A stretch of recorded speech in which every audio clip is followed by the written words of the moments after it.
Om Swastiastu, Assalamualaikum warahmatullahi wabarakatuh. Salam nama budaya, salam kebajikan, rahayu. Baik, perkenalkan, nama saya Putu Ermawan SPD, calon guru penggerak angkatan 7 dari Kabupaten Gianyar. Nah, pada kesempatan kali ini saya akan menjelaskan tentang demonstrasi kontekstual modul 1.3 mengenai visi dari guru penggerak. Dalam membuat prakarsa perubahan, kita mengenal sebuah istilah yaitu inquiry apresiatif. Yang dimaksud dengan inquiry apresiatif atau dikenal dengan IA, itu merupakan pendekatan manajemen perubahan yang berkolaboratif dan berbasis kekuatan. Pendekatan inquiry apresiatif atau IA percaya bahwa setiap orang memiliki inti positif yang dapat memberikan kontribusi pada keberhasilan. Nah, inti positif inilah merupakan potensi dan aset di dalam sebuah organisasi. Nah, di dalam menentukan sebuah prakarsa perubahan, kita menggunakan sebuah tahapan yang disebut dengan tahapan bagja.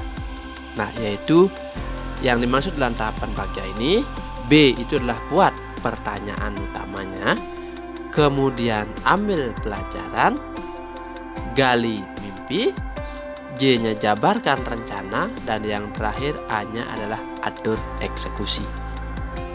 Nah, visi dari guru penggerak yang saya miliki yaitu tentang terwujudnya murid religius, kolaboratif, dan reflektif di SMP Negeri 4 Tegalalang. Nah, penjelasan misi yang saya sampaikan itu mengandung 3 buah unsur yang berkaitan dengan visi saya. Itu yang pertama, religius, itu menggambarkan profil pelajar Pancasila berdimensi beriman. Kemudian kolaboratif, itu menggambarkan profil pelajar Pancasila berdimensi gotong royong. Dan yang terakhir, reflektif, itu menggambarkan profil pelajar Pancasila berdimensi bernalar kritis. Nah, mengenai prakarsa perubahan yang saya buat pada kesempatan kali ini adalah berfokus pada visi aspek kolaboratif, di mana kolaboratif itu mencerminkan salah satu dimensi dari profil pelajar Pancasila. Nah, terkait dengan kepemilikan aset dan pemanfaatannya, yaitu di sekolah memiliki sumber daya manusia seperti guru dan siswa di dalam menumbuhkan sikap kolaborasi. Dan aset yang kedua, sekolah memiliki lingkungan yang kental dengan budaya gotong royong.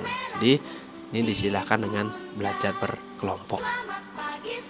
Nah, contoh prakarsa dan operasionalisasi yang dituangkan dalam rencana bagja yaitu saya ambil mengenai menumbuhkan kolaborasi murid dalam pembelajaran IPA di SMP Negeri 4 Tegalalang.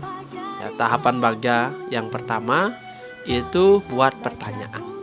Dalam perubahan prakarsa mengenai buat pertanyaan itu muncul pertanyaan, apa yang harus saya lakukan agar siswa bisa berkolaborasi?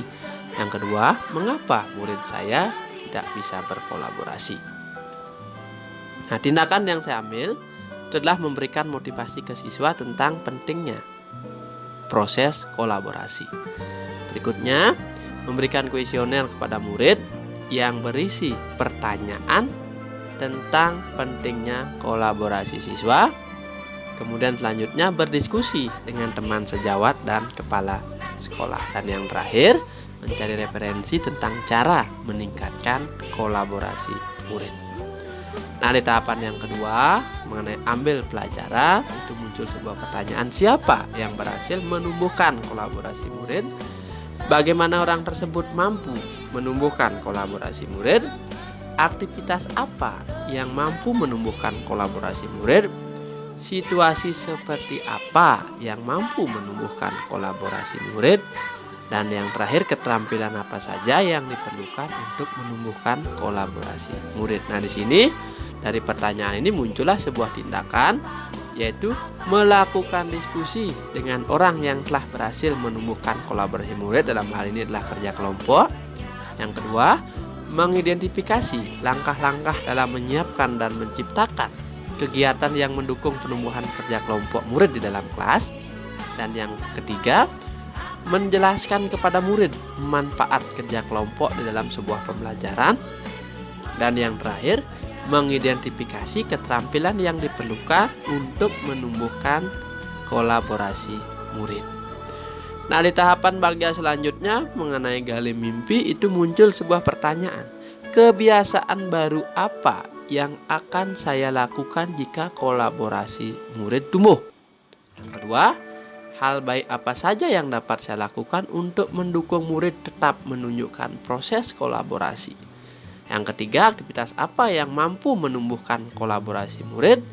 Dan yang keempat, bisakah semua murid menunjukkan proses kolaborasi?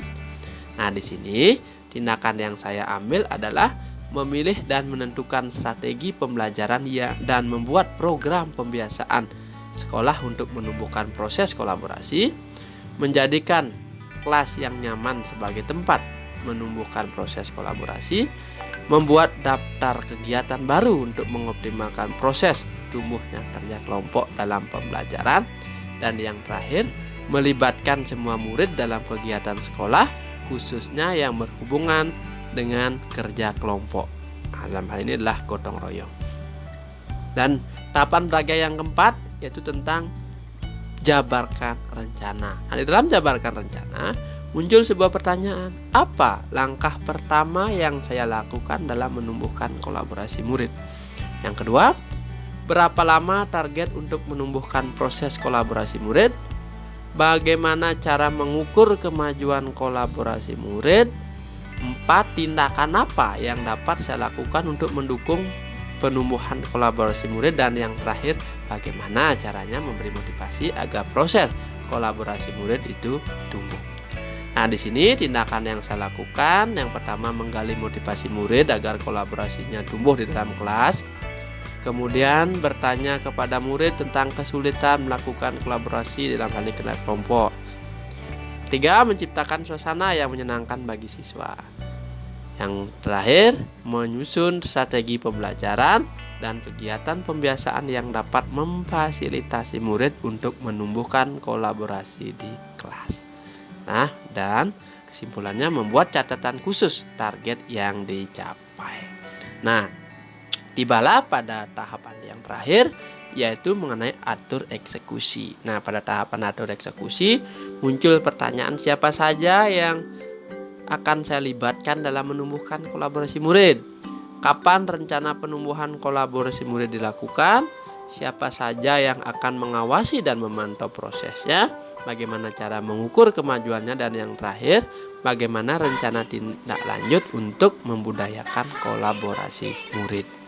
Nah, tindakan yang akan saya lakukan adalah melakukan diskusi dengan semua pihak yang berkepentingan, menunjukkan ke murid manfaat dari kerja kelompok dalam pembelajaran, berkolaborasi dengan teman sejawat dan kepala sekolah untuk mengawasi kegiatan, melakukan refleksi terhadap kegiatan dalam menumbuhkan kerja kelompok yang telah dilaksanakan, dan yang terakhir tentunya berdiskusi dengan guru untuk melakukan hal yang sama.